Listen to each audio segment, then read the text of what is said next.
Será que está a tomar conta das finanças da sua empresa? O meu nome é Mariana Ávila Lima, eu sou coach empresarial e há vários anos que acompanho empresários na aceleração dos resultados das suas empresas, ao mesmo tempo que contribuo também para o seu desenvolvimento pessoal, empresarial e também aqui tento contribuir para uma melhor gestão do seu tempo.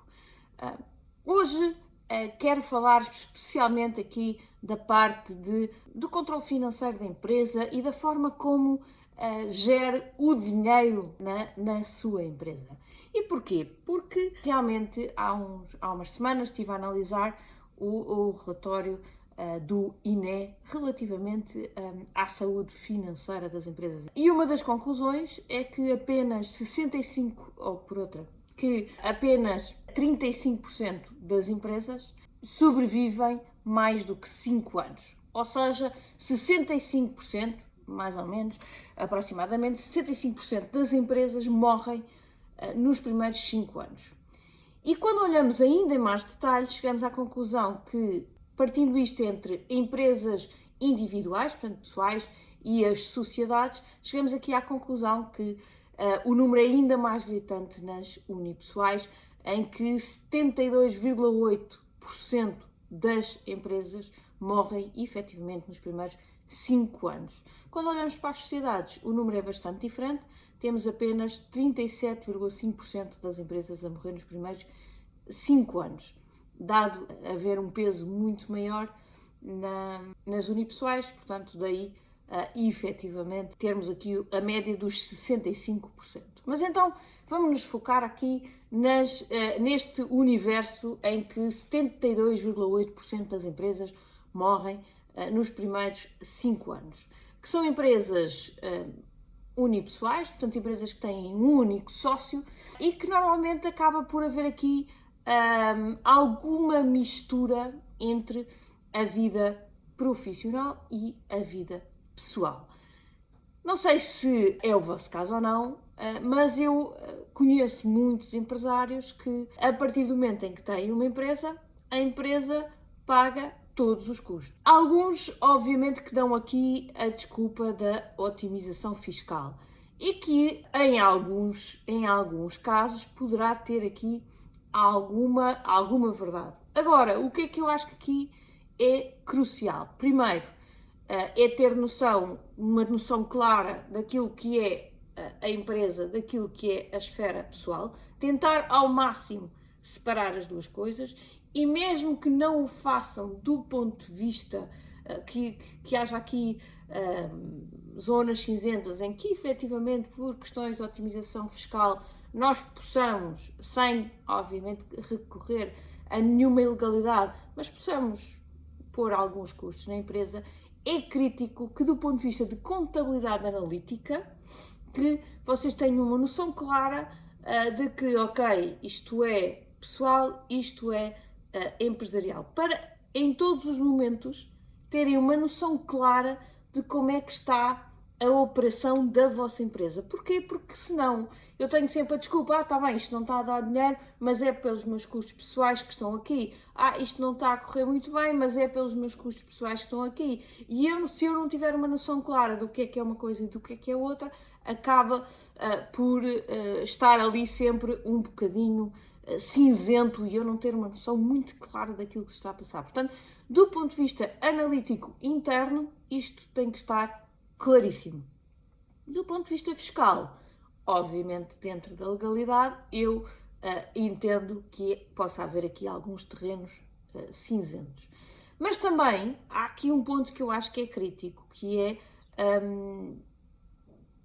a preocupação ou a despreocupação em não capitalizar a empresa. Todas as empresas precisam de fazer investimentos e para isso precisam de ter reservas, de ter dinheiro na conta bancária. Obviamente que podemos sempre recorrer à banca, mas tentar evitar isso ao máximo, tentar que haja aqui alguma autonomia financeira, que a conta bancária esteja confortável para cobrir despesas durante alguns meses, para que, numa eventualidade, eu não fique totalmente descalço. Portanto, cuidado, que as empresas fizeram-se para dar dinheiro, as empresas fizeram-se para também ter aqui alguma almofada e as empresas fizeram-se também para estar a reinvestir, porque é nesse reinvestimento que eu vou conseguir crescer e passar a minha empresa para outros patamares.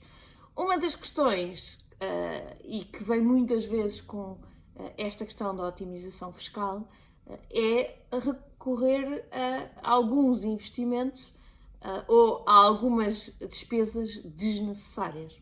Nomeadamente, e uma que acontece milhares de vezes, é, por exemplo, o parque automóvel. Não é? Obviamente que o empresário precisa de um automóvel, e eu percebo isso, mas se calhar não precisa de ter um grande automóvel, ou se calhar não precisa trocar de automóvel de 4 em 4 anos, ou se calhar pode efetivamente, em vez de ter 2 carros, ter só um. Enfim, muitas vezes, quando nós sentimos que a conta bancária da empresa está recheada e que até vamos chegar ao final do ano e que até vamos pagar muitos impostos, somos impelidos a fazer alguns gastos que possam ser eventualmente desnecessários. Alguma viagem a mais, ou temos que gozar a vida, claro que sim, mas tenham em muita atenção que a capitalização da empresa é uma coisa importantíssima. Há uns anos eu lembro-me de um empresário que me quis convencer que ia comprar um carro e ainda por cima era um carro elétrico, portanto que tinha algumas vantagens do ponto de vista fiscal, mas que era um carro que custava para cima de 100 mil euros. E eu lembro-me de estar a discutir com ele que se calhar em vez de comprar o carro, que embora fosse efetivamente um bem que ele valorizava, mas era um bem que em termos de retorno financeiro tinha zero, e a alternativa que eu lhe dei foi efetivamente comprar um apartamento para rentabilizar. E aquilo houve ali momentos de discussão, felizmente acabou por comprar o apartamento, mas para ele não era linear que o apartamento fizesse mais sentido do que o carro. E volto a dizer, obviamente que tinha ali alguns benefícios fiscais, até maiores do que o apartamento, mas enquanto um era claramente um bom investimento, o outro era apenas um custo, e todos nós sabemos o que é que acontece aos automóveis quando eles saem do stand, imediatamente têm uma desvalorização e, portanto, não são garantidamente um bom investimento. O outro ponto que eu queria falar-vos hoje relativamente aqui aos cuidados a ter, portanto, cuidado com a mistura entre o pessoal e o profissional, cuidado com os gastos que não são essenciais para o negócio, e o terceiro, que acontece também muitas vezes, é que temos alguns custos que podem eventualmente não estar a ser reportados de forma legal, ou seja, que estamos a fazer aquilo que muitas vezes se chama, não é, o pagar por fora. Eu entendo que, nomeadamente, e isto acontece muitas vezes com prémios, com horas extras, com bónus que nós queiramos dar aos nossos colaboradores, eu percebo que a carga fiscal sobre salários é enorme e, portanto, que a tentação para fazer aqui um pagamento por fora que é grande, e eu entendo, mas desaprovo absolutamente. Há algumas formas legais de pagar prémios e pagar aqui horas extra e tudo mais, que já têm alguns benefícios, que podem eventualmente não pagar a segurança social, que podem eventualmente ter aqui alguns benefícios, portanto, informem-se com o vosso contabilista e até com os bancos, porque eles também têm algumas soluções, mas o facto de eu não estar a colocar as despesas de forma legal tem aqui vários contrapontos, não é? O primeiro, e de uma forma muito direta, é que eu estou efetivamente a não conseguir olhar para os números da minha empresa e ver a realidade. Há ali uma realidade e depois há uma realidade paralela. Mesmo que ela exista, mais uma vez, aquilo que eu vos aconselho absolutamente é, quer do ponto de vista de receitas paralelas, quer do ponto de vista de custos paralelos, tenham um registro só para vocês de tudo aquilo que está a acontecer, tudo aquilo que está a sair, tudo aquilo que está a entrar. Porque, efetivamente, vocês têm que ter um controle absoluto do que é que está a acontecer na vossa empresa. E o segundo ponto que eu acho que, para além do não controle, é efetivamente que depois há muitos custos, quando estamos a falar do lado dos custos, há muitos custos que vocês estão a ter e que não estão a ter repercussão em termos de demonstração de resultados e que depois em termos de impostos que vão ser muito prejudiciais. Eu há muito pouco tempo tive uma reunião com um empresário, um diagnóstico, portanto não conhecia aquele senhor, e fiz-lhe algumas perguntas e ele disse-me que estava a pagar 20 mil euros de imposto por ano, portanto, como o IRC anda à volta dos 20%, 21% e 17%, portanto, vamos fazer uma média de 20%, queria dizer que aquele senhor tinha pelo menos 100 mil euros de lucro. Portanto, se aquele senhor tinha 100 mil euros de lucro para pagar os 20 mil euros de imposto, era suposto ter muito dinheiro de fluxo de caixa positivo a entrar. E eu perguntei-lhe se tinha dívidas em atraso, disse que não, portanto que a conta de clientes estava muito organizada, mas que não tinha a mínima noção o que é que estava a acontecer, porque é que a conta bancária não estava a acompanhar os lucros.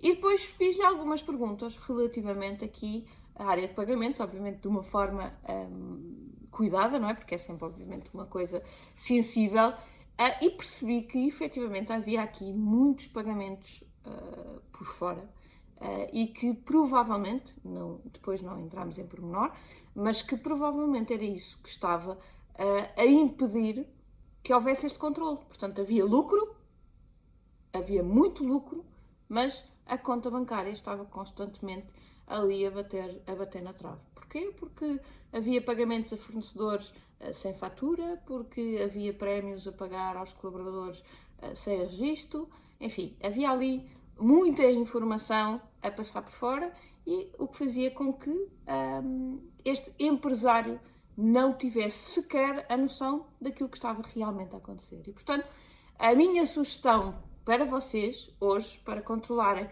melhor as finanças da vossa empresa, é que tentem fazer as coisas o mais certinho possível, que tentem, mesmo que do ponto de vista, lá está, fiscal, a coisa seja ligeiramente diferente, porque ainda estão aí em situações para trás, ou porque eu sei que há muitas situações dessas, pelo menos construam um vosso modelo de controle financeiro que vos permita realmente fazer um controle muito fiel e não gastem aquilo que não precisam de gastar, sejam muito controlados do ponto de vista do investimento, para que efetivamente consigam ter aí o vosso pezinho de meia, ter aí uma almofadinha muito confortável e para investir nas coisas que realmente vão fazer o vosso negócio crescer.